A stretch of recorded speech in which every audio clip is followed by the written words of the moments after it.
ভাই আমাকে বাঁচান, আমার পেটের 9 মাসের বাচ্চা।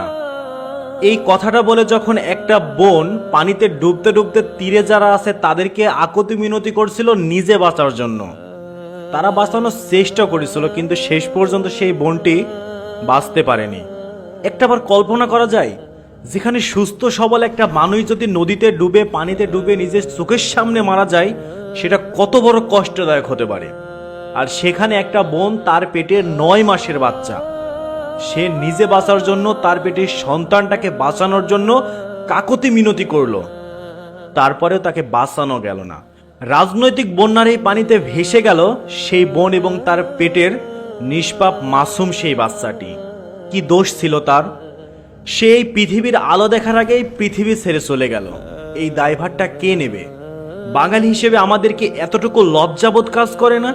আজকে এই যে কুমিল্লা, ফেনী, নোয়াখালীতে যেই বন্যাটা দেখা মিলছে, এটা প্রাকৃতিক কোনো বন্যা না, রাজনৈতিক বন্যা।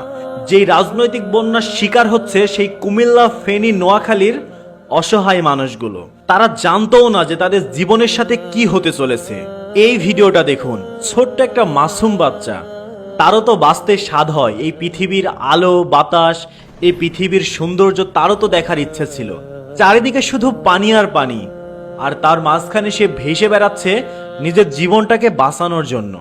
একটাবার কল্পনা করুন তো, এই ছোট্ট মাসুম বাচ্চাটা যদি আপনার কিংবা আমার পরিবারের একজন সদস্য হতো, ব্যাপারটা কি আসলেই মানতে পারতাম আমরা? কিন্তু আমরা যারা এই বন্যা কবলিত অঞ্চলের বাহিরে আছি, তারা খুবই দিব্যি আনন্দে কিন্তু রাত কাটাচ্ছি, দিন কাটাচ্ছি, খাচ্ছি, যাচ্ছি, ঘুরে বেড়াচ্ছি। একবার নিজেকে প্রশ্ন করে দেখুন, যেখানে আমাদের প্রতিবেশী ভাইয়েরা বন্যার পানিতে মারা যাচ্ছে অসহায়ের মতো অবস্থা, সেখানে আমরা দিব্যি আনন্দের সাথে দিন কাটাচ্ছি। এই ভিডিওটা দেখুন, মানুষ বাঁচার জন্য আর কত কিছু করবে। একটা গাছের উপরে কতজন মানুষ উঠে আছে, তারা এটা জানে যে গাছ থেকে নিচে নামলে তাদের মৃত্যু নিশ্চিত। কারণ গাছের নিচে যেই পানিটা আছে, সেই পানিটা তাদের কাছে আজরাইল রূপে তৈরি হয়ে আছে, যে তারা গাছ থেকে নামলেই তাদেরকে ক্রাশ করা হবে। এই যে হাজার হাজার মানুষ মারা যাচ্ছে, হাজার হাজার ছোট বাচ্চা অসহায়ের মতো কান্নাকাটি করছে নিজেকে বাঁচানোর জন্য। আমরা না তাদের খাওয়া পড়া ঘুমানোর কথা বাদই দিলাম, তাদের জীবনের তো মূল্য আছে।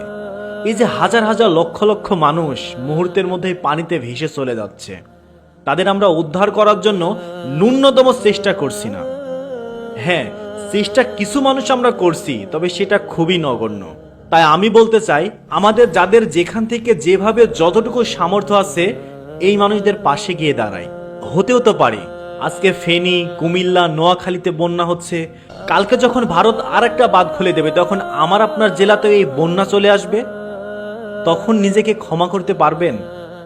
তাই সময় থাকতে আমরা তাদের পাশে দাঁড়াই, আমরা দেশের পাশে দাঁড়াই, 10 হয়ে কাজ করি, যাতে আমাদের এই রাজনৈতিক বন্যার প্রতিরোধ গড়ে তুলতে সহজ হয়ে যায়। তো দর্শক, আপনাদের কাছে বিনীতভাবে অনুরোধ করব, আপনারা এই সময় যে যেভাবে পারেন তাদের পাশে একটু দাঁড়ানোর চেষ্টা করেন। সবাই সুস্থ থাকবেন, ভালো থাকবেন, আর আমার বন্যা কবলিত ভাই বোনদের পাশে দাঁড়াবেন। আল্লাহ হাফেজ।